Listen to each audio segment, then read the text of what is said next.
Anthony Joshua versus Otto Wallin, 12 rounds in the heavyweight division, December 23rd. This is in Saudi Arabia. Didn't see this fight coming, at least AJ picking this opponent to step into the ring with, but nonetheless, here we are. Let's get into it. Let's start with Anthony Joshua. 26 wins, 3 losses, 23 wins by way of knockout. This is AJ's 3rd fight this year, and quite frankly, I like the activity. I think it's good for him mentally. I think it's good for him physically. I think it's good if he stays busy. From my understanding, though, in this fight, he's not working with Derek James anymore. He's not going to be in his corner. I don't know how much of a difference that is going to be. It's a new trainer. You're learning different things all over again. We'll see how it does, if it does anything inside of the ring. Let's talk about his most recent fight when he fought Robert Helenius, who, credit to him, because he took that fight with super short notice. I think it was like, what, a week? Right? He fought like a week before and took this fight. So credit for him for that. I thought AJ was very patient in that fight. I don't like the slow pace of AJ personally. I prefer the much more aggressive Joshua, but just because I prefer that and you may prefer that doesn't mean that was the best stylistically for him in that fight. There honestly wasn't a whole lot of action going on in the first 3 rounds. Joshua was trying to set up his shots. He was trying to draw Helenius into a big shot, but he wasn't able to fully make it happen. But he did land some good shots, right? Did land some good jabs, some hard punches. AJ can still punch, man. That power isn't going away anytime soon. It's heavy-handed. It is what it is. Joshua was also getting caught with some shots as well. Helenius is a sneaky counter puncher and caught AJ a few times. Man, AJ was getting hit, and he got hit cleanly, and he was bloody himself. The nose was kind of bloody a little bit, right? So he didn't come out of that fight unscathed, didn't come out of that fight unscratched. He got touched up a bit. In the 7th round, that's when things started to heat up a little bit. Helenius looked like he was slowing down, probably gassed out. And honestly, I'm not even fully sure that he was fully recovered from the last fight, right? He closed out a little bit. He was gassing out, getting a little bit tired. And that's when AJ kind of pressed it a little bit, right? Came forward a little bit more, brought the pressure and stepped forward, landed that big right hand right on Helenius' chin, and it was over with. One big shot. Man, Helenius is just he's been on some highlights for some guys in the recent years that he probably does not want to watch too many of those videos. But AJ hit him with the right hand, closed out the show, and it was over with. And to me, I'm thinking to the whole point, I'm like, man, you could have done that in like the first 3 rounds. All you had to do was just come forward and let your hands go, and it would have been over with. So I get that he was being patient, but I felt like it was a more hesitant version of AJ. That's not my favorite AJ. I think that AJ, depending on who he's fighting, might lose a close decision. If he's going to fight Otto Wallin like that, and the judging is fair, Otto Wallin could come away with the win. So I'm hoping to see a more aggressive AJ because I feel like that's what suits his style a little bit. Someone who is not hesitant, someone who is not afraid to get hit, someone who is big, strong, and able to come in and do what heavyweights do and let the hands go and overwhelm him. AJ is at his best to me when he does that, when he remembers that he is the bigger and stronger guy. Let's talk about his opponent, Otto Wallin. 26 wins, 1 loss, 14 wins by way of knockout. Wallin's biggest fight of his career to date came from when he fought Tyson Fury. And even though he did not win that fight, he put forth a great effort.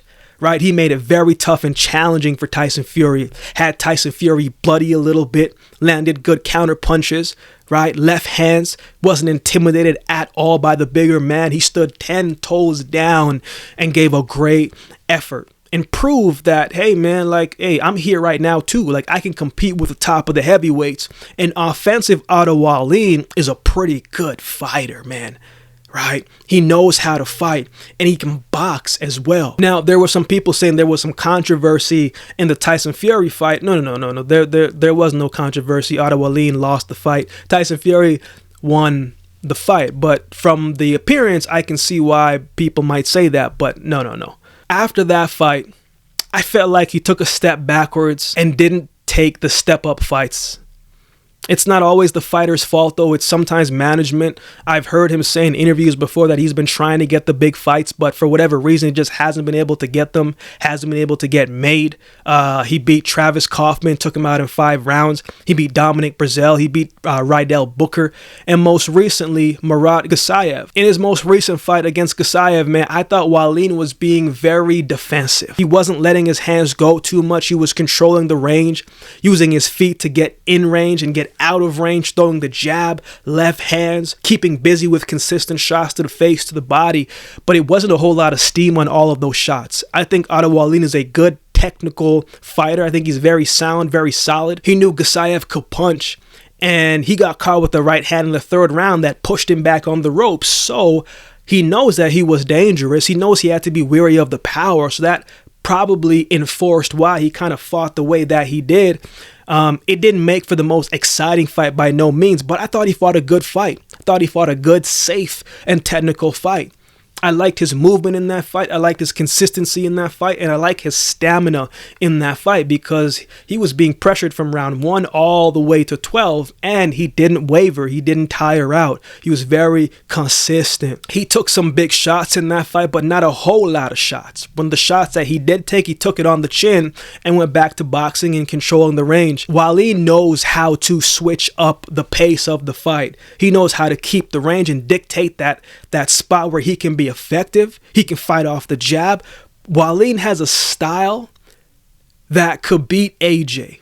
If he can make this not an exciting fight on the outside, keeping AJ busy and focusing on the jab, hitting the body and taking his spots and picking his spots and being accurate in his spots, but be consistent throughout the fight, he could get a win over AJ. So who wins? If Otto Wallin pulls this off, this will be the biggest win of his career, and it will be a massive move for him moving forward, I believe.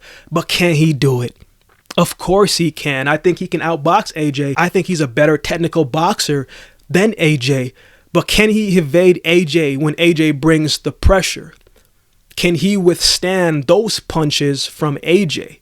AJ is a bigger puncher than all of the fighters Wallin has faced, including Tyson Fury, in my opinion. We know whenever AJ's name is mentioned, it's a big draw. He's an exciting guy. People want to see him fight. If it's a close fight, I don't think Wallin gets the nod. I think AJ gets that nod.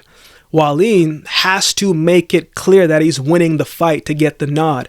I think AJ is going to come in, be more aggressive. I think he's going to try to come in and leave Saudi Arabia on a high. I think he's going to try to make a statement. I think he needs to make a statement personally. I think he needs to come in and let his hands go a little bit more. I'm hoping this new coach, I don't know who the coach is. Maybe it's an old new coach, but a new coach he's working with in this camp can bring back out some of that old aggressive AJ. That dominant AJ, that physical presence, imposing intimidation AJ. I think if that AJ comes out, he stops Wallin. But if we saw the AJ, the hesitant AJ that fought Helenius, I think this fight goes the distance. If I'm a betting man, I'm putting a little bit of money on Otto Wallin because it could be a little bit of an upset in this fight. But I think AJ gets it done, and I think he wins this fight by decision. What are your thoughts on this fight? Who do you have winning this one? Let me know in the comment section below.